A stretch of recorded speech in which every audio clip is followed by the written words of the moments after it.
Boa noite, professor Tiago. Pode entrar, é só solicitar para entrar na live, consegue?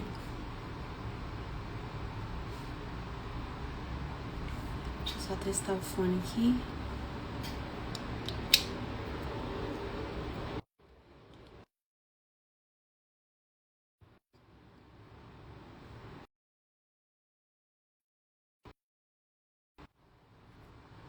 Consegue me ouvir? Acho que tá tranquilo agora, né? Não tô conseguindo conectar o fio direito aqui. O fone atrapalhou um pouco.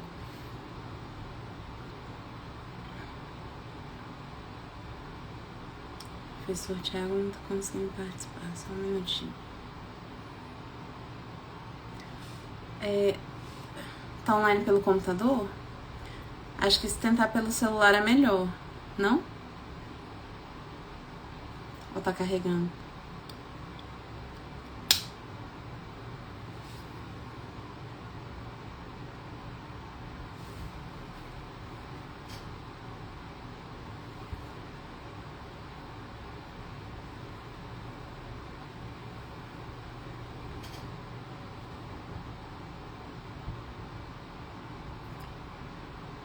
Aqui fala que o senhor não vai conseguir entrar.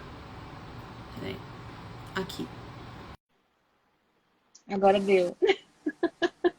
Deu certinho, né? Pronto, agora sim. Aqui fala que o senhor não vai conseguir entrar. Agora deu certo. Deixa eu sair daqui do computador aqui. Tá show. Grande professor Tiago, é uma honra estar fazendo uma live contigo. Eu que agradeço o convite inicialmente. Boa noite, né? Boa noite a todos, né? Obrigada pela presença de cada um que está aqui conosco essa noite, para falarmos um pouquinho mais sobre o PJE, né? E aí temos duas visões. Doutor, nosso professor Tiago Rabelo, professor do Gran Cursos, professor da ESA também, de PJE, autor de livros da área, né? Trabalha muito na área, então temos a visão no servidor público e temos a pessoa que vos fala na visão da advocacia, né? Então, a visão prática seria da minha parte, né? Professor Tiago Rabelo, se quiser introduzir o assunto, os normativos que nós Uma, temos a uma, respeito. uma visão complementar, né, doutora Isabel? Porque, afinal de contas, o Poder Judiciário vem se transformando aí ao longo dos anos, Sim. com a implementação de processo eletrônico e novas tecnologias, né? Então, a gente está ainda passando por uma transformação, estamos nos adaptando, ressignificando muitos atos processuais, por exemplo, com relação à audiência, né? A audiência, em razão da pandemia, ficou uma coisa bem diferente do que era anteriormente, né? Audiência virtual, plenário virtual, julgamento, né? Em plenário virtual. Então, são inúmeros passos, né? De uma transformação que, ao longo do tempo, a gente vê que a gente já fez uma caminhada muito grande, né?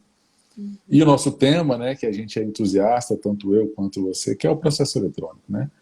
Isso é bem importante a gente destacar, porque há necessidade, inicialmente, não só da gente conhecer os sistemas na prática, né, e a gente vai falar disso, não só do PJE, mas do ESAGE, com a sua expertise, do EPROC, mas o nosso foco no PJE, ele tem sentido quando a gente começa a entender da legislação. Não adianta querer somente entender do sistema se a gente não entende a legislação. Esse é o primeiro ponto. Para os demais profissionais dos direitos, tanto servidores públicos quanto advogados, né? Defensores, procuradores, né?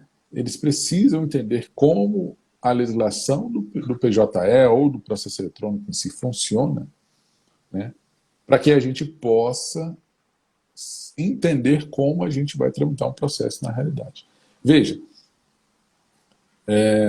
ano passado, segundo dados da Justiça em Números, né, do próprio CNJ, 96% dos processos que ingressaram no sistema judicial brasileiro, né, no Poder Judiciário, 96% foram processos eletrônicos.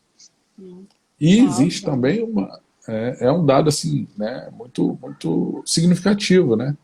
E corroborando isso, nós temos também que desde de março, semana passada foi dia 8, essa semana foi dia 8, desde o dia 8, desde o dia 1º de março, desculpa, de março, o processo tem que ser em via eletrônica. Então, isso, a partir de agora, é regra, né? A gente não vai encaminhar mais para trás de processo físico. Então, ou a gente domina tão logo, né, essas ferramentas disponíveis no dia a dia forense, ou a gente não vai conseguir, a gente vai rodar e não vai, né, sair do lugar. Então, assim, o que a gente imagina, né, como importante inicialmente? Conhecer da legislação. E aqui eu trago, né, algumas espécies legislativas que é de suma importância para o conhecimento do tema, que é inicialmente a Lei 11.419, que ela inaugurou o processo eletrônico no Brasil. Anteriormente tínhamos algumas iniciativas, mas não como o processo eletrônico, onde o processo efetivamente vai tramitar na rede, né, na internet, com transmissão de peças processuais e com a transmissão e a comunicação de atos eletrônicos. Muito eu vejo a discussão sobre a citação eletrônica, vamos tirar um exemplo disso daí. E desde 2006 já é possível com a citação eletrônica da Fazenda Pública. E alguns estados, como o TJDFT, do qual faço parte, né, servidor do TJDFT, a gente faz intimação de diversas empresas de forma eletrônica, há muito tempo. Telefônicas, empresas de avião. Então, essa questão da legislação é de suma importância para o advogado, de suma importância mesmo, né? Então, ao passo da Lei 11.419, nós temos o CPC 2015, onde tem mais de 50 artigos que tratam dos autos eletrônicos, né, que essa é a nomenclatura que o CPC traz. Temos também a Resolução 85 do CNJ, que fala muito propriamente do PJE, de um sistema, né? Eu não vou entrar no mérito se você pode até entrar, porque você conhece um pouco mais, então seria até interessante a gente falar sobre isso. Eu não me sinto confortável de falar e comparar, porque eu não conheço outro sistema além do PJE. No entanto, é interessante a gente conhecer da Resolução 85 do CNJ, que trata especificamente do PJE, aonde tramitam mais de 25% dos processos, né, no Poder Judiciário. Então, Justiça Trabalhista, toda PJE. Justiça Eleitoral, esse ano tem eleição para vários cargos, é toda PJE. Diversos tribunais estaduais, é todo PJE. Justiça Federal, alguns TRF são PJE. Então, é de suma importância que a gente conheça a Resolução 185 do CNJ. 185 de 2013, né? Ela vai tratar aí do CNJ, questão de indisponibilidade, questão de tamanho de arquivo, o que o advogado tem que fazer em quais casos ele pode inserir um documento sigiloso ou um processo, né, uma ação em segredo de justiça. A gente tem, assim, muito conteúdo na legislação que a gente pode, né, efetivamente trazer para a gente. E, em suma, né, inicialmente também temos aí a MP, né, Medida Provisória 2200, lá de 2001, mas que ela trata aí do certificado digital, né? Acho que a doutora tem um conhecimento aí fantástico aí para trazer para a gente, porque eu chego a brincar, não adianta você terminar o curso, né, na faculdade, 5 anos, fazer sua monografia, fazer a prova da ordem. Se você não tiver o certificado digital, você não se torna um advogado. Infelizmente, né, essa é a verdade, porque os sistemas judiciais eletrônicos exigem, né, por segurança, e o fundamento legal está aí na medida provisória 2200 de 2001, mas que na época era a medida provisória que se tornou permanente e vai continuar aí para sempre, né, que instituiu o Instituto de Chaves Públicas do Brasil, né? Então, acredito que você possa tratar um pouco desse tema, ou algum ponto que a gente falou aí, para a gente ter um bate-papo aí sobre isso aí. Até a resolução 85 do CNJ traz muita questão também da unificação dos sistemas, né? Que até 2018 era esperado que fosse o PJE como um todo, né? Em todo o país. Só que nós temos algumas pequenas lutas travadas, até mesmo no país mesmo, de um modo geral, né? Que é com relação ao sistema que vai ser escolhido. Porque embora tenham escolhido o PJE, estabeleceram muito a questão principalmente o sul do Brasil, né, que vive uma briga eterna com relação ao EPROC. O pessoal prefere o EPROC como sistema único, né? Sendo que o PJE traz inúmeras benesses, né, se a gente for ver. Então, e a questão das chaves de segurança foi necessário, porque não basta hoje em dia você ser um advogado, passou ali no exame de ordem, tirou a AB, teve a solenidade, a entrega da carteirinha, todo o glamour, né? Se você não tem o certificado digital, que é a chamada caneta, né? A gente fala caneta prateada em forma de pendrive. Então, hoje é necessário, no ambiente virtual, desculpa, ter-se essa segurança, essa criptografia diante de todos os trâmites, né, que nós temos. Então, todos os documentos que nós assinamos, todos os anexos que nós colocamos ali nos processos, eles têm que receber uma validade, né? Uma validade jurídica, no caso, para se garantir a segurança jurídica das partes mesmo, até mesmo para o Poder Judiciário, né? O advogado, ele detém a fé pública, obviamente, quando ele está ali anexando, né? O documento que ele anexa, sendo de modo virtual, ele ganha uma validade como se físico fosse original, porém, se não há aquela assinatura criptografada, não há que se dizer que é uma prova válida, é que detém a validade, né? Criptografia, para quem não sabe, gente, é uma assinatura cheia de códigos, tá? Sei quem é da área de tecnologia da informação sabe mais, mas essa criptografia, ela tem códigos imensos, tá? E ela traz consigo, então, uma espécie de segurança diferente. Aquela mesma segurança que nós temos aplicado, por exemplo, as moedas digitais hoje, né? Bitcoins, enfim, NFT, né? Uma série de moedas virtuais que nós temos. Então, dentro do PJE, ela ganha, né, esse destaque também quando o advogado assina com o token ou com o próprio certificado digital no cartão, né? Eu Esse queria, certificado tem a criptografia. eu queria até Pode, fazer um complemento, Isabela, pode falar. com relação a esse ponto que você falou, né? Porque a legislação nos traz que, uma vez inserido um documento dentro do PJE, ou, né, a Lei 11.419, no seu artigo 11, parágrafo 1º, ele considera aqueles documentos inseridos pela fé pública do advogado como os originais, né? Assinado digitalmente por meio do seu certificado digital. Então, é de suma importância que o advogado entenda o que é o certificado digital para que ele não empreste, para que ele não conceda, para que ele, de forma nenhuma, tenha uma atividade não pertinente a ele mesmo. Afinal de contas, quem inserir aquele documento, né, que é original para todos os seus efeitos, vai ser responsável, civil, penalmente, criminalmente. E a Lei 11.419 diz ainda que, se você inserir um documento no PJE, este tem que ser guardado pelo seu detentor, até o trânsito em julgado ou ainda até quando possível a ação rescisória. Então, a mais transformação que a gente viu nas varas de execução de título extrajudicial, o pessoal ficou, né, eu que trabalho no tribunal, a gente via um desespero, né, porque o pessoal ficava com o processo, né, em mãos, né, no cartório. E agora? Como é que faz? O título está aí circulando, será que é verdadeiro, será que não é?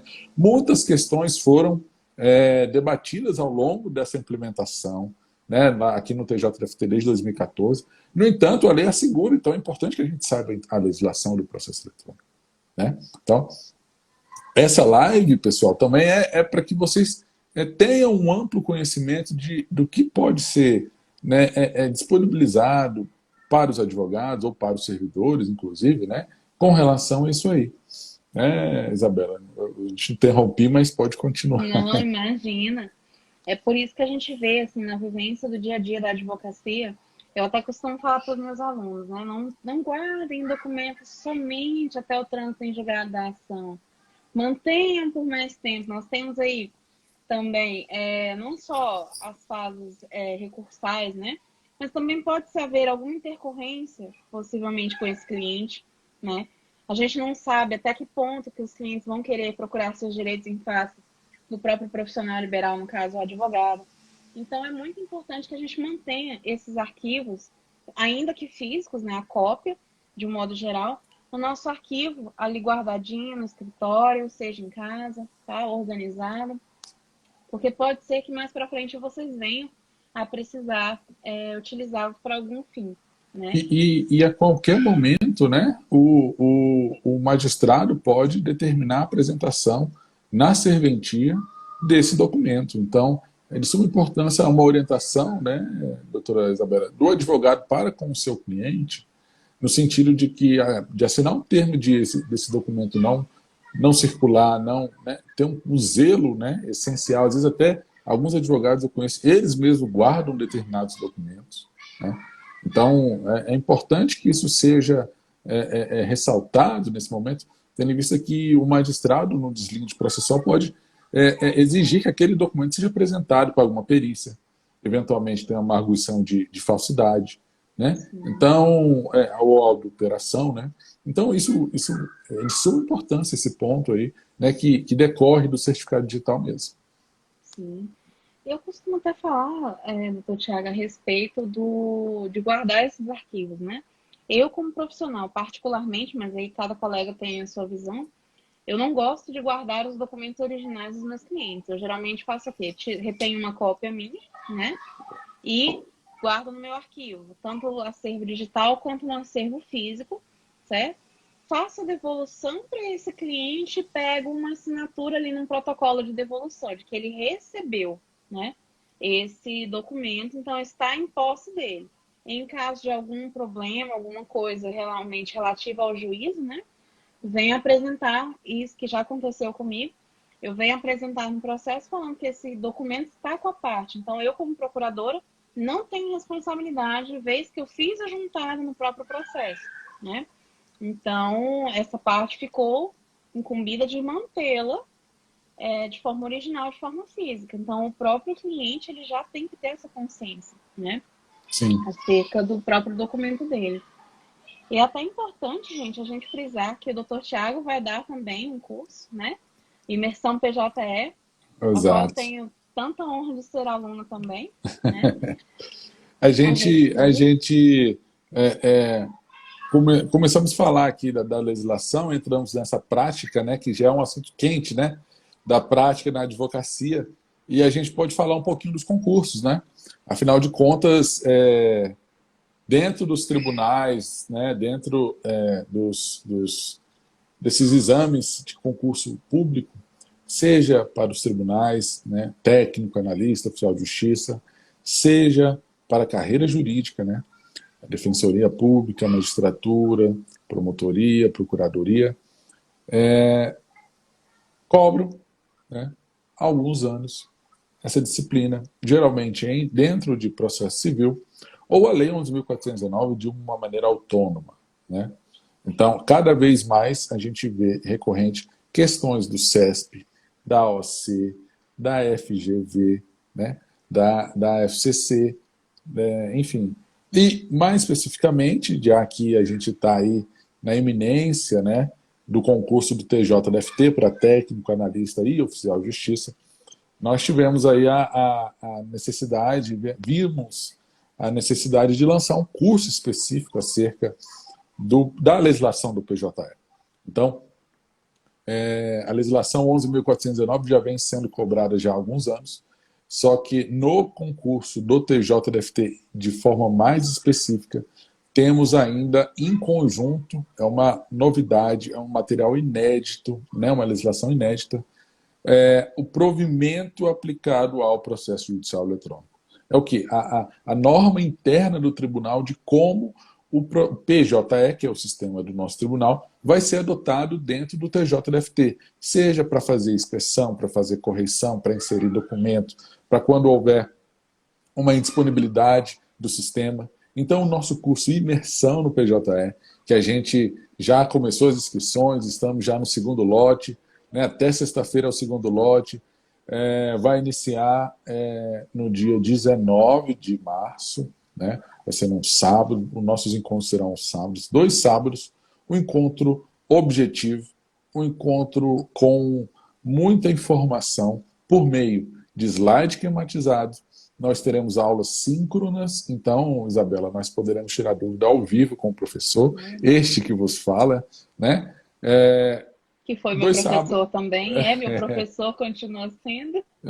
Para várias vertentes, né, Isabela? Várias Então, vertentes. a gente buscou concentrar as principais informações do provimento, uma legislação que não tem, digamos assim, um conhecimento amplo dos concurseiros, né? Afinal de contas, é uma matéria bem específica. Nós imaginamos que pode cair até 3 questões nessa parte de conhecimentos básicos, o que seria um diferencial incrível para quem está fazendo essa prova. Afinal de contas, a concorrência está grande, né? A concorrência desse concurso é um concurso esperado, que houve uma mudança no edital, né, Isabela? Muito boa, por sinal, afinal de contas, você pode fazer o concurso para o TJ e ser aproveitado no TRE, no TSE, TRT, no STF, no STJ. É muito comum os tribunais aproveitarem listas de outros tribunais que foi feita. Imagina, se foi feita uma mudança no edital, após uma retificação, com certeza algum tribunal já está de olho no próximo servidor aí. Então, o tribunal TJDFT vai chamar, mas em determinado momento vai ter a possibilidade de outros tribunais chamarem, o que é uma notícia espetacular, né? De você poder ser chamado, não fazer para o TJ, mas ser um servidor de um outro tribunal, à medida que isso for, né, sendo possível, né? Então, o nosso curso de PJE, pessoal, está no preço de R$ 97,00, né? Até sexta-feira, até amanhã. O link está lá na minha bio, né? Quem quiser conhecer um pouco mais, aprofundar um pouco do curso, está lá. Serão 2 sábados, 4 horas, né? Não tem aqui em Brasília nada parecido, viu? Não tem nada parecido. 4 horas de imersão mesmo no PJE, tratando do provimento e da Lei 11.419. E falar nisso, o professor Tiago também é autor, né, do livro, no processo judicial eletrônico. Livro Desse que eu tenho jeito, no meu acervo aqui, ó, tá guardadinho aqui. Inclusive, eu quero minha dedicatória, viu? Que ainda não tá, tive nele. tá jóia, vamos encontrar, né? Já Vamos. que as coisas estão melhorando, né? Assim, né? Tem que manter ainda um certo cuidado, mas graças a Deus notícias que vêm vindo aí, pelo menos quanto à Covid, né? A gente já tem aí uma esperança, né, de dias melhores, né? Mas o concurso, né, é um ponto muito específico da legislação do PJE, porque, veja, houve uma transformação e implementação do processo eletrônico nos tribunais, especificamente também no TJ, né? Então, o provimento, ele é o quê? Ele faz essa transformação de como a gente vai sair do analógico para o digital. Como a gente vai, né, adequar o trabalho do advogado e do servidor dentro, né, aí do PJE, né, que é o sistema específico aí, nosso do TJDFT. Então, assim, Isabela, talvez para a nossa audiência também que está do outro lado do balcão, que é advogado, né, o que a gente poderia, né, também ter aí como uma notícia ou mesmo uma prática, tendo em vista que você dá aula aí na OAB, né, ministra curso para advogados sobre o sistema PJE, então seria importante também a gente divulgar esse seu curso, né, que é realizado pela ESMA, né, de forma online, também um custo aí, eu acho que assim, baixíssimo, né? Não, acho que nem uma pizza não paga esse curso de 15 horas, né, doutora Isabela? E é incrível, né? Um curso tão efetivo de conteúdo, de prática. E aqui, pessoal, eu dou o meu depoimento agora, né? Que a doutora Isabela tem um conhecimento não só jurídico, ela é advogada, mas também tem conhecimento na área de informática, da tecnologia da informação. Então, um curso com a doutora Isabela é muito diferenciado nesse ponto. Ela traz para a gente, né, não só servidores, mas como os advogados que estão formando, estão saindo agora dos bancos da academia, que não têm ainda aquele conhecimento de que o pressuposto hoje em dia para um advogado é conhecer a informática e conhecer da legislação. Então, esse curso do PJE, seja o de imersão para servidor, seja para advogado na ESA, né, na OABDF, ele é um pressuposto de trabalho, para você trabalhar, para você ganhar o seu dinheiro, para você ser um bom profissional. Então, sugiro, aconselho, né, e a doutora Isabela pode falar mais do que eu, né? Vamos lá. Teremos o nosso curso aí na ESA nessa próxima semana, já começa agora na segunda-feira à noite. Já é comigo essa parte prática da advocacia. Lembrando que eu e o professor Tiago somos professores da ESA, né? Só que cada um tem o seu ponto de vista, né? Digamos, ele como servidor do TJ, trabalhando ali do outro lado, e eu como advogado. Então, nós passamos visões diferentes, né? A parte legislativa não tem como, a parte normativa não tem como ser diferente, porque afinal de contas aborda, né? Não tem como, é um contexto. Porém, a vivência prática realmente ela é diferente no contexto da advocacia e do servidor público. Tanto que é o nosso tema dessa live, né? Que é justamente para tentar passar para vocês um pouquinho do que é na advocacia e do que é dentro do serviço público, né? Porque, se eu não me engano, professor Tiago, acho que até os servidores do TJ receberam praticamente só um cursinho virtual, não foi isso? Por parte do tribunal, a respeito do PJE? Ou como é que foi? Foi feito ao longo de alguns anos alguns cursos, né? Inicialmente presencial, depois foi feito em modo remoto, né? Aulas virtuais também. Então foi feito assim de várias formas, na verdade. Webinários também. Então, assim, existe sempre uma formação contínua, né, na verdade, né? É porque tem atualizações, né? Não tem como manter uma plataforma estática. Ainda mais a cada versão que vem do próprio sistema, a gente consegue ter aí uma parte de navegação diferente, né? As funções, as normas aplicadas, vem provimento, vem decreto, enfim, resolução, né? Então, a gente tem ali inúmeras coisas dentro do contexto que faz com que o estudo seja constante, né? Então, nós teremos o nosso curso na próxima semana pela ESA, que eu ministrarei as aulas do dia 14 ao dia 18 de março, das 19h30 às 22h30, tá? Pela própria plataforma da ESA, quase que não sai, né? E só que quem não puder assistir ao vivo, vai ficar disponível, tá? As aulas, assim que a plataforma estiver tranquila, a escola vai disponibilizar esses vídeos, então vai estar ali para assistir a hora que os senhores estiverem bem para poder assistir. Tá bom? É interessante, Isabela, complementando aí o seu curso também, não só o curso de imersão, que, como você falou, não só o sistema não é estático, assim como a legislação não é estática.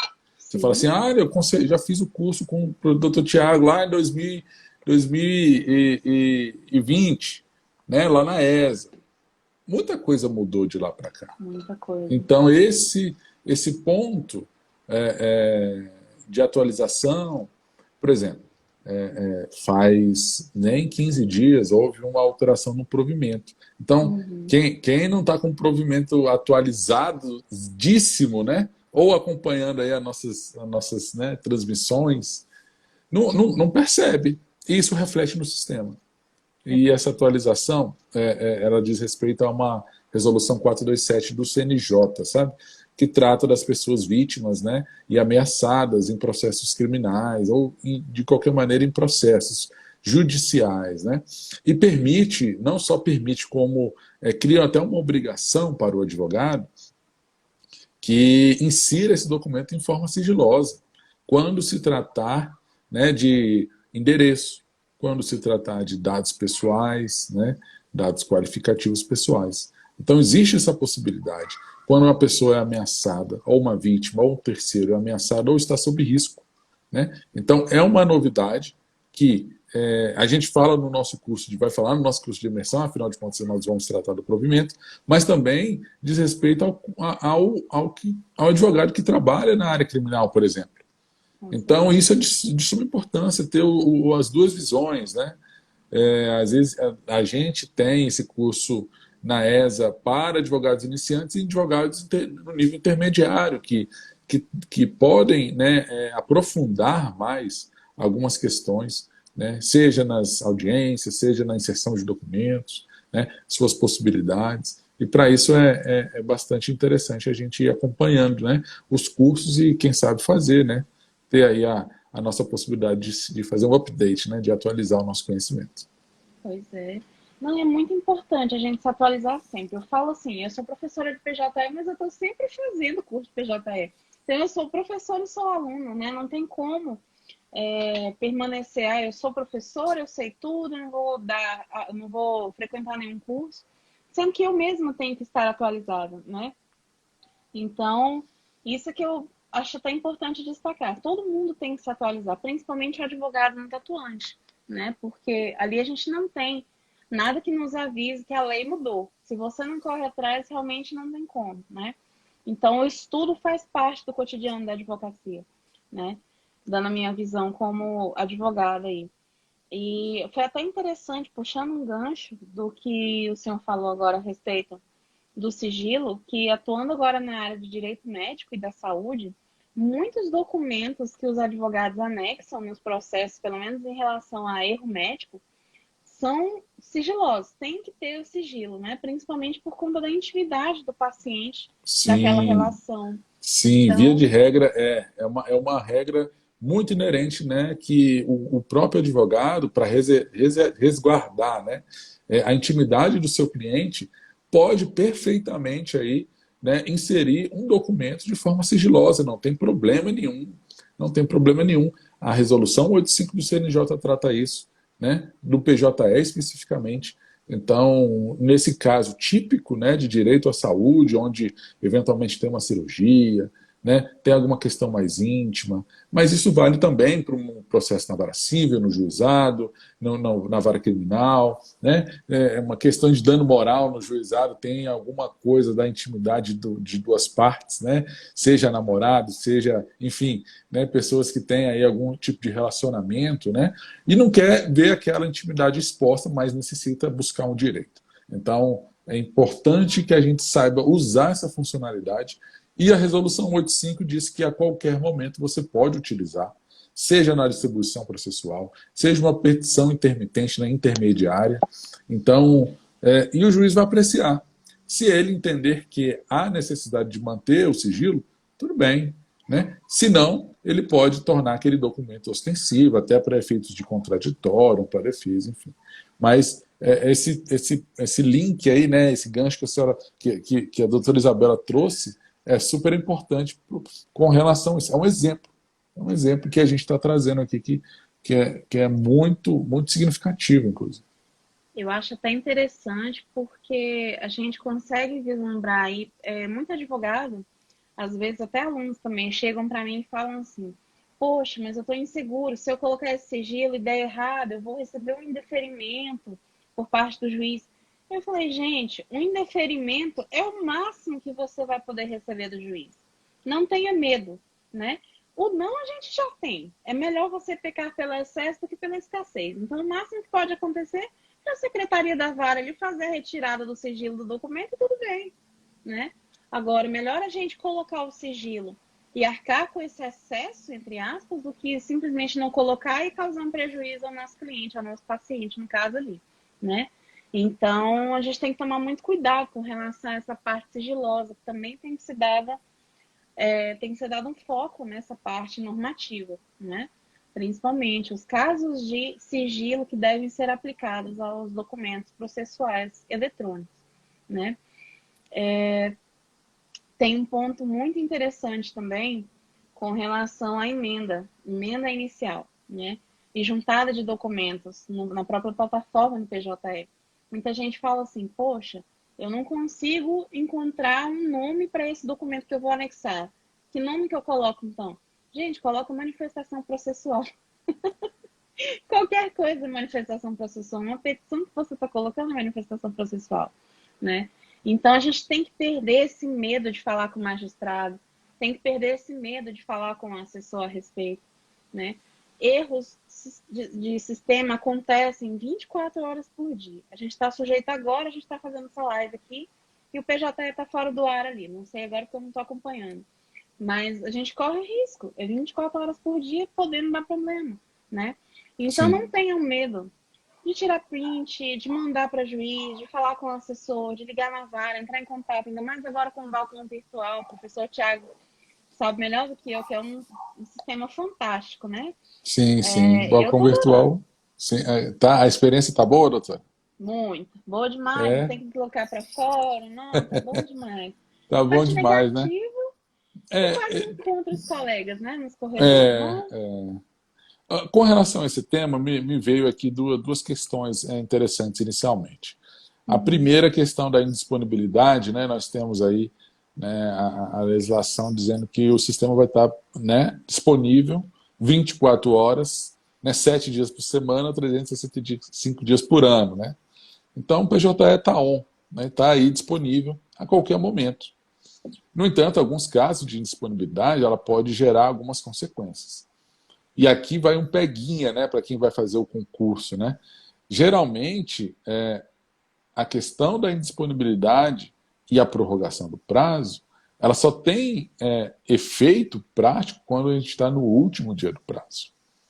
Então, se um prazo, sei lá, para recorrer de 10 dias e houve uma indisponibilidade do PJE no segundo, no terceiro, no quarto dia, em nada vai afetar o prazo processual.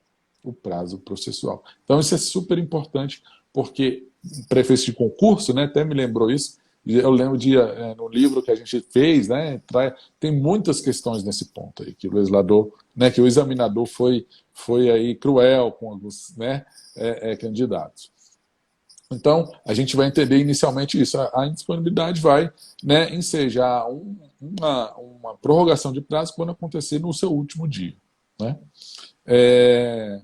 Outra coisa também, outro paradigma mudado com o processo eletrônico é a questão do prazo mesmo, né? Que antigamente obedecia ao expediente forense. Né? Até às 19 horas a gente via lá os advogados correndo dentro do fórum, subindo escada, né? Protocolando lá na vara, e hoje em dia é até às 23 horas, 59 minutos, 59 segundos. Né? Então, existe essa quebra de paradigma com relação ao prazo em si para fins de tempestividade. Né? E a terceira, né, o assunto é instigante e quente, né, que a gente vai puxando aqui, e veio mais outro ponto, que é a questão que você falou do monitoramento. Né?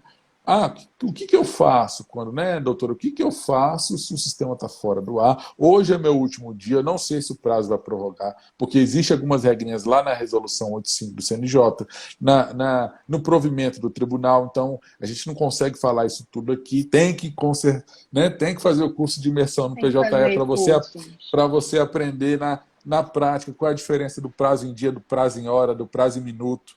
Tem diferença. Então, a gente vai concentrar essas informações lá. Então, faz o convite novamente, né? Que a gente vai fazer um super curso aí para o TJDFT. Gente, eu estou nessa turma, viu? Eu vou fazer o curso, para vocês verem. Professor de PJT também faz curso. Então, por favor, participem.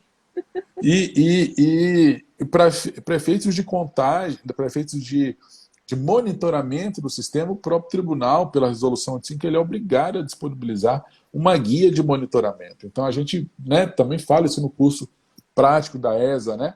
A gente demonstra se o sistema está funcionando naquele momento. Né? Tem um dia da aula que a gente vai lá e faz o teste.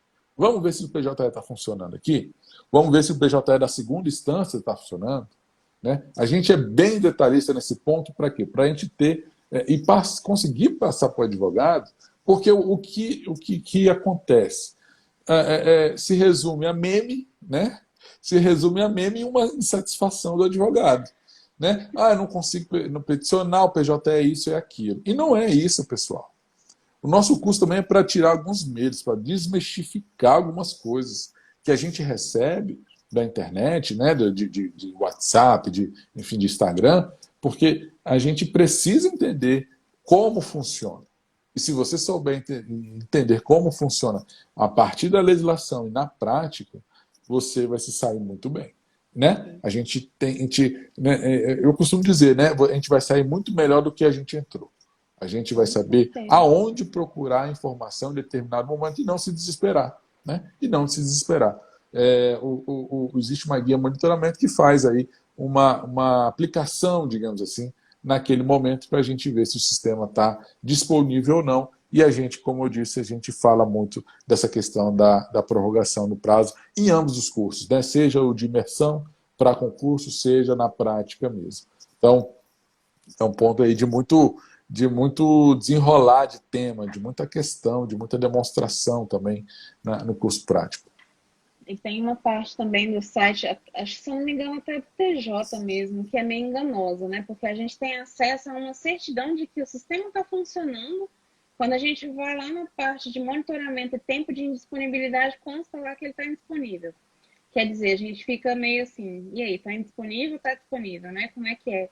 Então, a gente tem que aprender também, puxando um gancho aí, né, do que o professor Tiago falou, movimentar o site do tribunal ao qual a gente está lidando. Então, se você tem processos naquele determinado estado, tem processos naquele determinado tribunal, é importante realmente se inteirar da interface daquele tribunal, né? A tendência agora é que eles venham uniformizar essas interfaces desses sites. Mas e daqueles que não são uniformizados, né? E outros sistemas processuais que a gente tem, EPROC, PROJUDE, ESAGE, a gente tem que saber aonde ver o monitoramento desses outros sistemas também, né?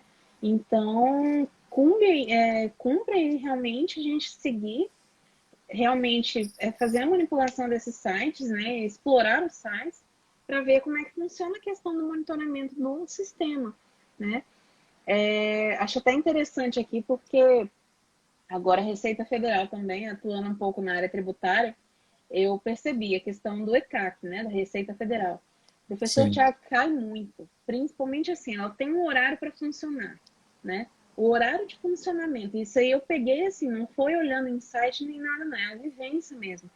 Receita Federal, ECAC, só funciona das 7 da manhã às 17 horas. Então, assim, nós ficamos assim, meu Deus, como é que eu faço para acessar determinado processo administrativo tributário, né? Um requerimento que eu fiz, um parcelamento que eu tenho que tirar, providenciário, sei lá, de algum determinado assunto tributário dentro do próprio ECAC. Não vou conseguir tirar e pagar ainda hoje? Não.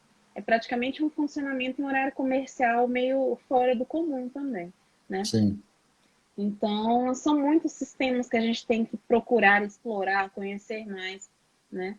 E eu tenho sentido muita falta de, principalmente, material didático relativo a esses sistemas também, né? Sim. Principalmente porque a gente tem muita coisa hoje voltada ao PJE. E também, gente, eu destaco, nós abrimos agora uma comunidade jurídica, tá? Focada no PJE, tanto que o nosso anúncio da live que tem ali, @foco no PJE, tá? Ali nós vamos compartilhar muitas informações acerca do PJE, em disponibilidade também. Fica meu convite também para o professor Tiago para fazermos mais lives a respeito, né? Porque assunto é o que não falta. Assunto aqui não Então, falta. atualizações normativas, né, que houverem, a gente está sempre conversando, sempre atualizando. Você tocou num ponto aí, né, na penúltima fala com relação ao balcão virtual que você está, né, utilizando, né, que Muito. também para a gente, como servidor, também é algo desafiador também, afinal de contas, a gente atende uma pessoa da nossa casa, né, uma pessoa, né, ou de algum outro setor, mas geralmente os servidores estão trabalhando em casa, né? Então, existe toda essa questão de trabalhar em casa e atender por videoconferência uma pessoa, uma parte, um advogado, né? Enfim, qualquer pessoa que está aí atuando, né, no Poder Judiciário, de alguma maneira, né? Seja réu, seja autor. Então, as pessoas chegam, né, com os ânimos, às vezes, um pouco mais exaltados, outras pessoas têm muita dificuldade, né? Então, é um desafio, né, tanto para o advogado quanto para as partes, mas também para os servidores, né? Então, é necessário também que a gente conheça um pouquinho dessas novas atividades do Poder Judiciário, a fim de que a gente não faça um pré-julgamento das questões de trabalho, tanto do advogado quanto do Poder Judiciário, né? O exemplo é o balcão virtual que a gente trouxe, mas eu te trago outros. O juízo 100% digital é uma natureza procedimental do Maravilhoso. processo que exige, se possível, se for aceito pelas ambas as partes, né? E aí a resolução, né, 385 lá do CNJ vai dizer que o autor, no momento da distribuição, ou o próprio, né, demandante, pode exigir, pode solicitar, né, é uma faculdade, não é uma obrigatoriedade. O CNJ foi muito esperto nesse ponto, esperto no sentido assim de ele conhece o público com quem ele trabalha. Né? Não podemos exigir nada de ninguém. Temos que dar a possibilidade da pessoa experimentar. Então, colocar que o juízo 100% digital é um tema que eu gosto pra caramba também, mas é uma faculdade em que, a grosso modo, a pessoa vai ter todas as suas possibilidades de trabalho de forma digital, seja uma distribuição, seja uma audiência, seja o contato com o magistrado, né? Ela vai ser feita de forma porque você fez essa opção no início do processo. E o réu, ele tem a possibilidade de anuir ou não. E ele tem até um prazo, que é um prazo até a contestação, né? Até a defesa. E ambas as partes, ainda que concordem, até a sentença podem renunciar. Eu gosto de falar que é um procedimento, né? Que não é nem um rito, nem um processo, né? É um procedimento, né? Dentro da tramitação processual. Já basta os ritos do processo civil, do processo Nossa, penal, né? muita Então, coisa. temos procedimentos virtuais dentro da tramitação do rito do processo, né? Que isso implica também várias dificuldades ou não. Afinal de contas, o advogado, ou o membro do Ministério Público, ou o magistrado mesmo, vai ter uma natureza de uma audiência telepresencial, ou uma audiência virtual, né? Uma audiência por videoconferência. Existe diferença nisso daí. No âmbito penal, já é um pouco mais avançado em razão das audiências realizadas, né, por meio de telepresencial, a audiência caracterizada telepresencialmente, nos estabelecimentos prisionais. Então, é algo que, no direito de família, isso vai ter, na violência doméstica, né? Como se assegura uma vítima que está, às vezes, até na própria residência ainda com o seu agressor, que você faça uma audiência dessa maneira, né? Então, assim, são muitas questões inerentes a essas novas tecnologias aplicadas ao processo que a gente tem que entender. E a gente só vai entender, como você bem disse, estudando, se atualizando, fazendo curso do PJE, curso na ESA, da OABDF, né? Então, são temas ligados à justiça digital que não tem como o profissional de direito ignorar. Não. Se ele ignorar, ele está fadado ao insucesso. Ou ele vai passar muita raiva, né, doutora? Não, e até interessante também essa questão que você puxou, professor, a respeito da vítima, né, da parte criminal, voltada aí para o processo eletrônico, porque tem até uma colega que agora eu não me recordo bem o nome, mas aqui no Instagram mesmo eu vi hoje uma postagem a respeito. Muitos criminalistas estão, inclusive aí quem é criminalista pode me esclarecer melhor a respeito, que estão falando muito sobre o inquérito policial de forma eletrônica, né? Que ele tramite de forma eletrônica. Então, que os advogados eles possam fazer acompanhamento pela própria internet. Que seja criado, então, um sistema apropriado por parte das autoridades. PJE. Pois é, quem sabe, Mas, né? não, quem sabe não. Aqui no DF, a Polícia Civil do DF e a Polícia Militar já tem acesso, já tem perfil, já desde 2016, os processos iniciais. É lógico que, como tudo gera uma mudança, existe uma resistência. Então, não foi algo de abrupto que a partir de agora vai ser PJE. Mas hoje, doutora Isabela, eu te informo, o PJE tramita inquérito policial. Pois Inquérito policial... Agora eles policial... estão querendo levar isso para todo o país. Imagina você estando aqui podendo, né, acompanhar, você como advogada, acompanhar do Sim. É o tema que cabe, né, aí uma live, porque se está causando uma curiosidade, cabe a gente do Poder Judiciário e profissionais, né, que atuam na área e que têm conhecimento, poder, né, compartilhar isso. Por que não? né? Então, eu te digo já assim, você trouxe algo que a gente não estava nem muito preparado para isso, mas o tema é PJE. Então, a PJE Sim.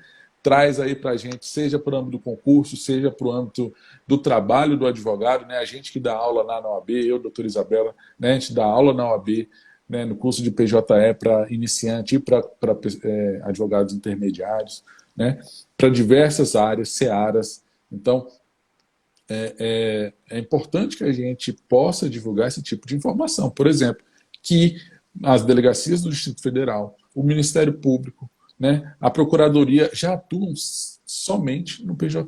Como a Procuradoria do DF recebe uma execução, ajuiza uma execução fiscal no PJE diretamente. Né? O Ministério Público também.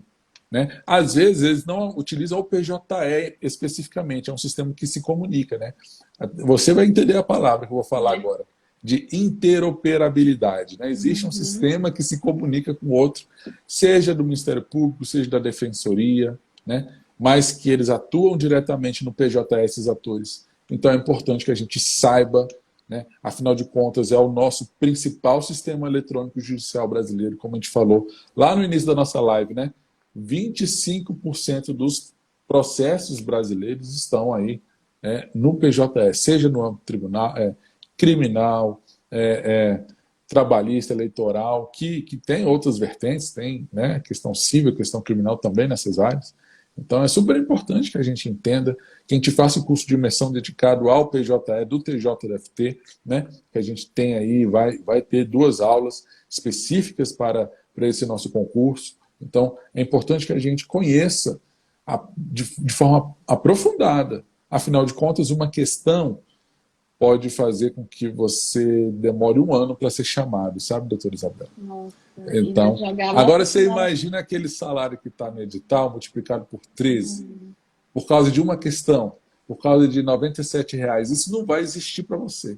Você vai se matricular no nosso curso, você vai gabaritar a questão, seja 1, 2, 3 questões, que eu acho que vão cair 3 questões de PJE nesse concurso. Então, tá ganhando destaque, né?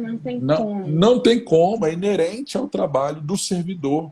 Se o tribunal colocou essa legislação específica e dedicada dentro de, olha, historicamente, regimento interno e provimento, né? Olha a natureza que chegou ao ponto do PJE de uma legislação que historicamente cai em todos os tribunais, em todos os concursos já realizados no TJDFT. Então, isso é de se destacar, é de suma importância, a gente precisa entender essa necessidade de conhecer o sistema, o provimento no nosso curso de imersão. Pois é, fundamental agora a gente realmente fazer o conhecimento, né, tanto da parte prática quanto da teoria. Para quem vive a advocacia, mais a parte prática, mas sem se esquecer da teoria. Mas para quem presta concurso público, a parte normativa é fundamental. Né? E poder aprender, ainda mais com o professor Tiago, que tem a vivência ali de um servidor dentro do próprio tribunal, né? Podendo passar esse conhecimento para vocês, gente, é uma joia, tem que aprender, tem que aproveitar, tá? Porque não tem como a gente realmente viver sem esses aprendizados. Né? É um tema que toca muitas pessoas, né? É um tema que de suma importância. Por isso do nosso livro também, a gente escreveu um livro voltado para concurso, mas para poder também, né, divulgar o tema, né? Ele traz algumas questões aí de concurso, traz jurisprudência, comentários à lei. Então, é algo que não tem no mercado ainda um outro livro dedicado nesse ponto, né? Então, a gente está trabalhando também para que a gente consiga, né, divulgá-lo cada vez mais. Então, o Manual do Processo Eletrônico é um livro que eu vejo com muita especificidade, né, do tema. E às vezes as pessoas não dão tanto, ou não davam tanto valor assim, sabe? Quando foi lançado. Então, a gente tem hoje uma certeza de que é inerente ao estudante que está lá como bacharel, ao recém-formado e como a gente falou, ao profissional que está atuando, militando, né, doutora, diariamente, porque o conhecimento, ele nunca é estático, ele sempre vai ser desenvolvido, seja no aperfeiçoamento da legislação, e aí eu trago um exemplo, a Lei 14.195, né, que trouxe a questão da citação eletrônica, está sendo aí discutida, né, vários artigos foram impugnados, o seu processo legislativo foi impugnado lá, está sendo impugnado lá no STF. Então, pode ser que daqui a pouco o STF não se manifeste pela inconstitucionalidade que se aparenta, né, atualmente a acontecer. No entanto, a Lei 11.400, desculpa, a Lei 11.419 de 2006 foi, né, também questionada em 2007 e veja, o STF demorou cerca de 13 anos para julgar essa ADI, né, ajuizada em 2007 tinha, né?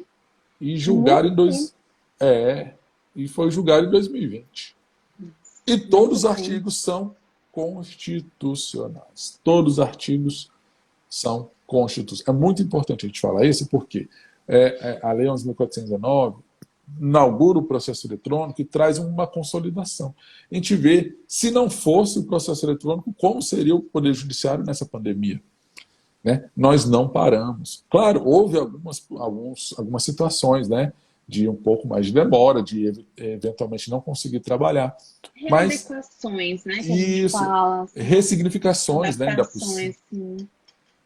mas ainda bem que o STF julgou, né, mas claro, tecnicamente, né, procedente os artigos, né, julgou, na verdade, improcedente, tornando, sim, a lei procedente, no caso, né, por uma via de mão dupla lá da ADI. Todos os artigos são tidos como constitucionais e isso é de suma importância que consolidou esse processo aí, e que a gente vê agora, né, a partir do dia 1º de março, nenhum processo, né, pode entrar no judiciário de maneira que não seja eletrônica.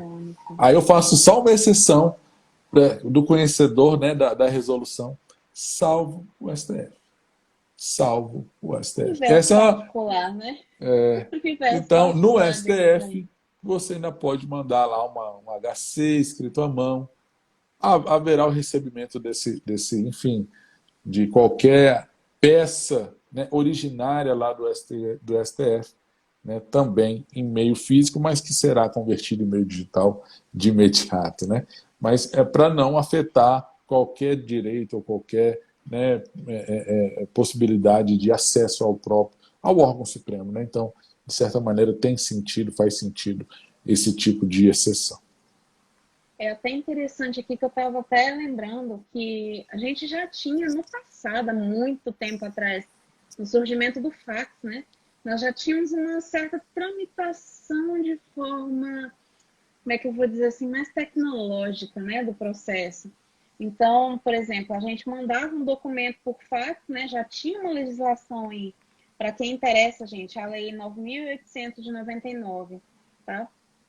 Que trouxe consigo aí, então, uma troca de informações, a gente pode dizer, de modo dinâmico, tá? Mas que o fax ele já trazia justamente essa intenção de tornar a troca de informações mais rápida, né?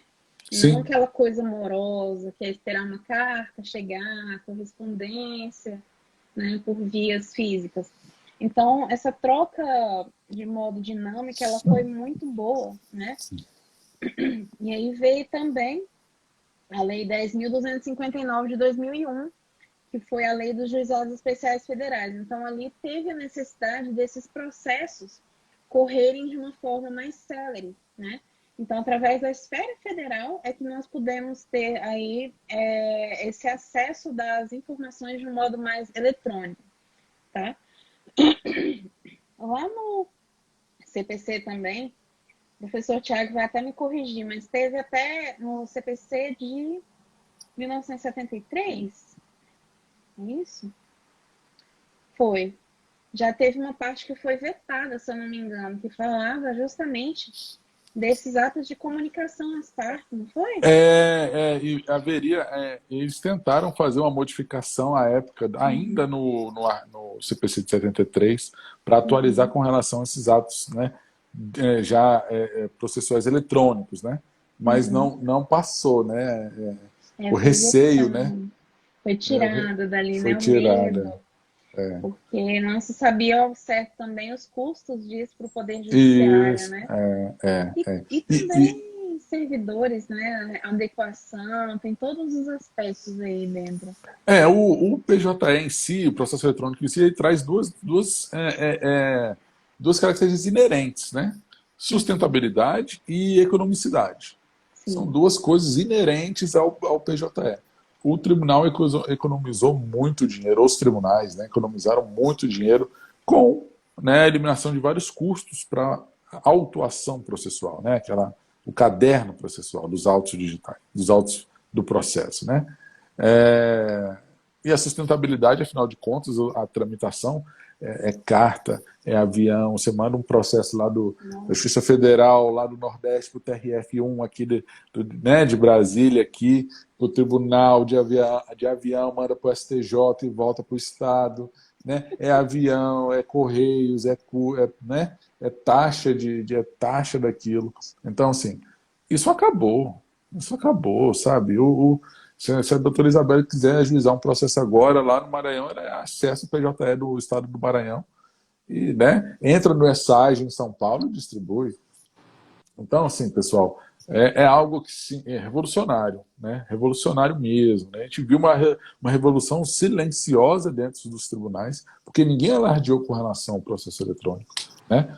Na verdade, foi uma mudança assim, até muito discreta e que trouxe muitos benefícios. Lógico, existem muitos desafios a serem superados, mas a questão da economicidade e da sustentabilidade, né, conferida e atribuída ao processo judicial eletrônico é inerente, né? Então, assim, é um tema aí correlato, aí, caso caia aí na possível. Tem dois argumentos aí para poder, né, colocar na sua prova, se for o caso, né, doutora Isabel? Aí acho que com certeza vai cair, viu? Agora, reflexões acerca do PJE nunca faltam, né? Impressionante. Tava até coloquei, acho que numa apostila que eu até te mandei, lembra, para revisar o material. Eu fiz uma espécie de um diagramazinho, que o PJL só tem pontos positivos para mim, na minha visão, né? Mas ele trouxe consigo, assim, algumas problemáticas, por exemplo, o fato da gente ter uma facilidade muito grande de ajuizar vários processos, vários autos ali, causaram o quê? Um grande volume de processos, né? E como a maioria dos tribunais não tem aberto concurso, agora que realmente de 2021 para cá, né? Sim. Pandemia acabando, retomaram os concursos públicos. Mas até então a gente tinha poucos magistrados, né, para poderem julgar. e daí nós tivemos, então, aquela celeridade processual que foi tão prometida com a informatização do processo judicial, né? Um pouco Sim. prejudicada. E aí o que a gente tem da morosidade do judiciário retomando.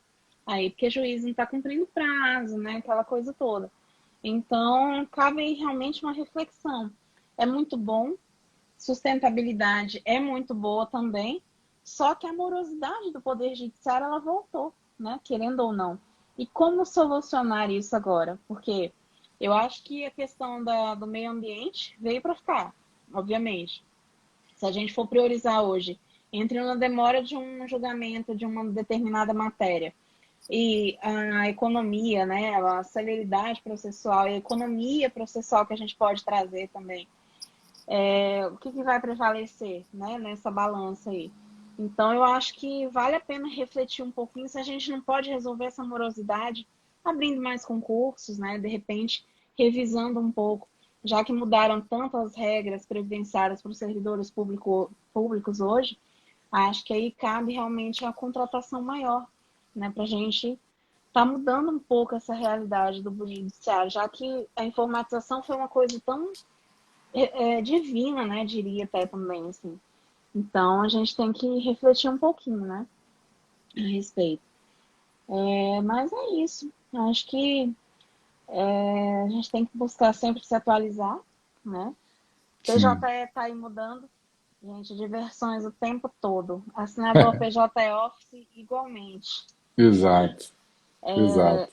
A gente até ficou um pouco chateado, os advogados, pelo menos aqui do TRT da 10ª região, Porque tiraram o assinador do PJ Office, professor Tiago. Sim. Deixaram o Shodo, né? O Shodo, sim. Como Xodó. eles chamam, Xodó. O xodó dele Xodó. ficou lá, né? Mas Não deu certo. não deu certo. O problema de configuração é demais, sabe? Demais. Pelo menos assim, a canais de atendimento da OAB tem ficado assim conturbado, sabe? Eu que consigo mexer muito bem nos sistemas, tô dando aula aqui, a gente dá aula nos cursos. Eu fiquei, acho que na 39ª posição da fila da OAB para ter acesso a suporte de instalação, para você ter ideia. Nossa Então, Senhora. está sendo um problema, né? E, por exemplo, TRT daqui do Goiás, TRT da 18ª região, se não me engano, eles voltaram com o próprio PJE, né? Como assinador, porque viram que não tem como. Assim, também, né, Goiás, se a gente for parar para pensar, a ProAjude já é tão difícil, gente. Aí é para o advogado falar assim, não, vou parar de advogar de vez, porque já basta um sistema me dificultando a vida. Ter dois é complicado, né? Agora, o PJE, ele realmente é o melhor, né? Não O tem PJ como. Office, depois que ele mudou algumas questões do Java, né, e colocou esse assinador lá que tem até numa página, né, específica, pje.jus.br, né, você pode acessar lá o PJ Office e baixar para o seu computador. Via de regra, ela não traz mais tanto problema para o advogado, né? As questões da Justiça do Trabalho aí já são realmente a Justiça do Trabalho ela tem uma natureza diferente com relação ao PJE mesmo, né? E outros sistemas, né, que assim, como eu falei no início da live, não tenho tanta habilidade assim em outros sistemas, né? SAIA, PROC, ProJude, né, do Tribunal de Justiça de Goiás, mas tem suas peculiaridades assim, você pode, né, dar o seu depoimento, né, das dificuldades, né? Como eu falo, né, tem o processo eletrônico em si, ele traz muito benefício, mas também traz muitos desafios, né? Muitas mazelas, Muitos né? desafios. Então, a gente tem que encarar dessa maneira essas questões, porque se realmente você ficar, né, parado no tempo, sem fazer curso, sem se atualizar, infelizmente você não pode deixar de ter dois pressupostos em mente: atualização jurídica e da informática, porque é a natureza do mundo que a gente vive hoje. Não adianta, né? Não adianta. Então, é necessário, por isso que a gente está aqui também, para falar desses cursos, né? Afinal de contas, essa conscientização, ela vem aos poucos. Não, ela não é algo inerente ao trabalho em si, né? A mudança ela vai impactando aos poucos, ela não é algo disruptivo, né? Como o pessoal da informática gosta de dizer hoje em dia, né? É raro alguma coisa que é disruptiva. A gente tem automação, a gente tem transformação digital, a gente tem digitalização, mas disrupção é algo bem peculiar, eu diria, né? Então, a utilização de alguma tecnologia de ponta que o estado da arte hoje coloca como inteligência artificial, que não é ainda aplicável na decisão do magistrado, é feito inerente ainda de forma incipiente nos tribunais para o reconhecimento de alguma petição, de uma rotulagem de alguma peça, da indexação de uma ação, né? Mas ainda como substituição do ser humano, né? Ou ainda, né, que o pessoal também gosta de falar, o homem loop, né, com o homem supervisionando e a máquina trabalhando, né, que é o sonho, né?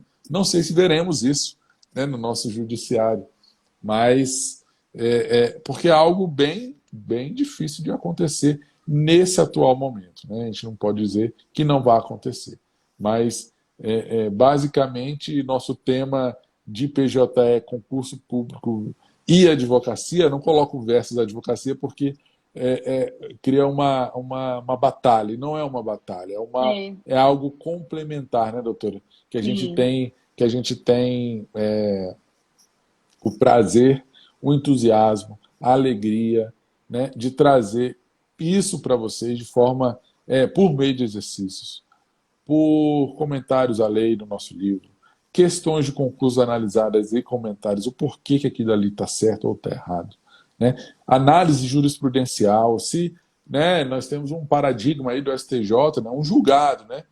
né? Se o próprio cartório fizer uma intimação eletrônica pelo diário e de forma eletrônica, né? Diário de Justiça eletrônica e de forma eletrônica pelo sistema, qual que prevalece? Né? Então, isso é algo que a gente trabalha tanto no concurso, né? Porque há alguma jurisprudência, mas também no dia a dia forense, né, para o advogado. Então, o curso da ESA que a gente ministra lá no AB, que tem início semana que vem também, com a doutora Isabela, e no curso de imersão do PJE para o TJDFT, para o concurso será em maio. Então, tem tempo para você estudar, tem tempo para você se inscrever a um preço justo, né, até sexta-feira, um preço muito bom, acessível, né? Depois vai aumentar, né, os ingressos vão ficar mais caros, mas na próxima semana nós teremos o início da nossa primeira turma, né?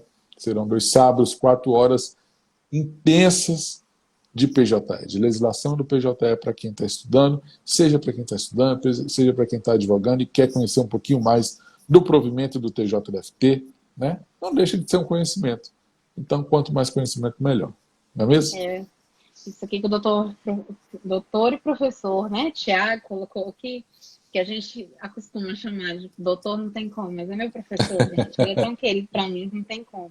Meu amigo também. Então é importante aqui frisar o seguinte, o pessoal está perdendo a voz já.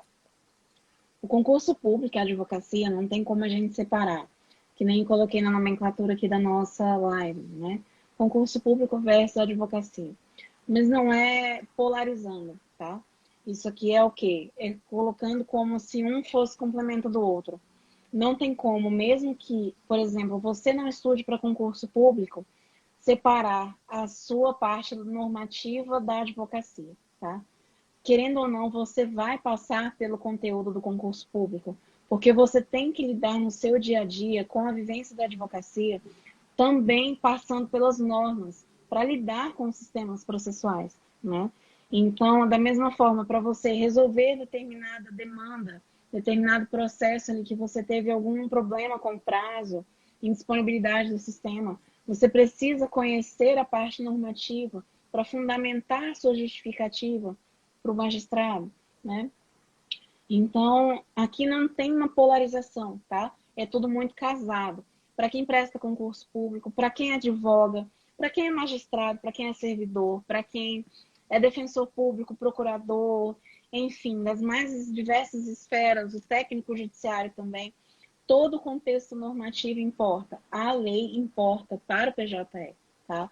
Então, a lei é o berço do nosso assunto aqui, tá? Não tem como a gente abordar e não entrar no assunto, né? Queria até fazer um gancho também, professor Tiago, já até fazer um convite aqui em tempo real. Estou com um projeto já desse ano, já lançar aquele projeto maior que nós havíamos conversado acerca do curso de PJE de uma maneira mais completa, né? Certo. Que até agora eu não vi no mercado, ainda estou fazendo uma pesquisa de mercado também, mas não vi ainda. Então já fica aqui meu convite para estar ministrando aqui um curso com a gente, um módulo do curso pelo menos, tá? Sim, seria excelente. Para estarmos juntos aí, né? Arrebatando todo o conteúdo de uma forma mais completa, tá? Então já reitero aqui meu convite.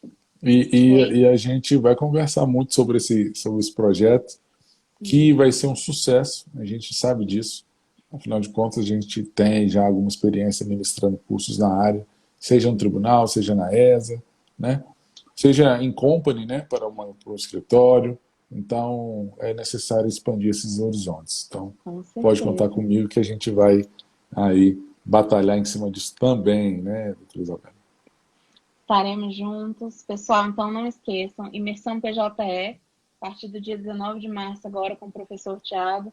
Teremos aí uma visão complementar, principalmente para quem presta concursos públicos, tá? Não só TJDFT, mas também é assunto para cair na PGDF, para quem vai prestar concurso público, tá? Para advocacia privada, para defensor público que lida, para magistrados também que quiserem fazer parte. Defensoria do Ceará, Procuradoria de Alagoas, bem lembrado, a Procuradoria do Distrito Federal, que é um dos concursos mais top do Brasil. Uma semana depois do TJ. Exato. Tá lá. Dia 5 de junho, se eu não me engano, porque dia 29 de maio é a prova do TJ. Do TJ. e da Isso, PGDF pela Sebrasp, né, uma semana isso. depois.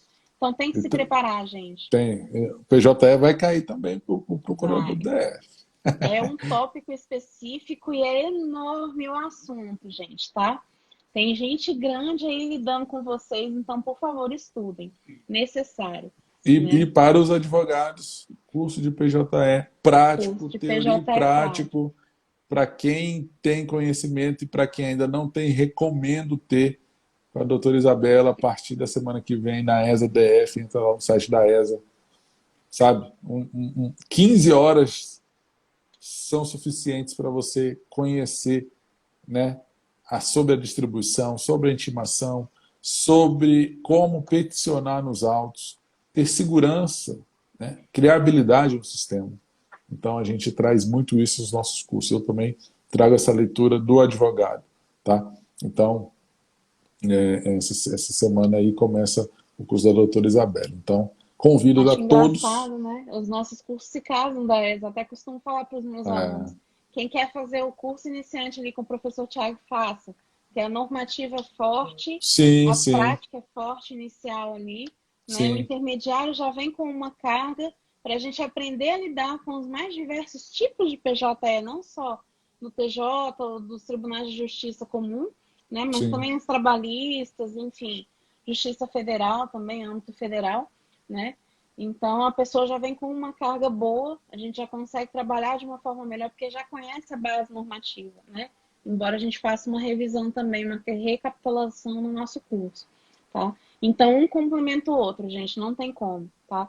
Mas o professor Tiago de longe é o melhor na parte normativa, viu? Ó, tem como não, gente. Ali quer saber de normativa, consulta ele, porque vale a pena, É isso aí, né? Isabela. Eu É agradeço mais uma isso. vez o convite, né, essa Agradeço. possibilidade de a gente estar aí gerando uma audiência, né, e que a gente possa fazer novamente, né, Com tirar um tempinho certeza. aí e bater um papo aí. Não só dos Temos muito cursos, assunto. não só dos cursos, mas especificamente de temas que a gente possa batalhar e tirar dúvidas de advogados especificamente, né, área criminal, área de família, né, é super importante. Então, eu Mandem as dúvidas agradeço. pra gente, né? E a gente vai tirando É, nas próximas lives. Não deixem isso, de isso. acompanhar, É. tá bom? Professor Tiago, Agradeço muito muito. obrigada. É uma honra ser sua aluna, é uma honra ser sua colega. Diga-se de passagem, corri muito atrás do seu livro, porque quando eu fui chamada para dar aula na ESA, eu falei assim, nossa, eu preciso de procurar uma base teórica para formar meu material, né? Afinal de Sim, contas. E aí eu falei, gente, onde que eu vou achar isso? E achei teu nome como um dos principais autores na área de PJE. Corri essa Brasília inteira atrás desse livro, eu não achava. Fui parar lá no CEUB para sim, comprar teu livro na Verbo Jurídica, né? sim. Mas não podia entrar no recinto ali da faculdade. Pedi pro rapaz da livraria, pelo amor de Deus, traz para mim que eu tenho que comprar esse livro hoje. E passou uma semana e conheci o professor Tiago na própria ESA.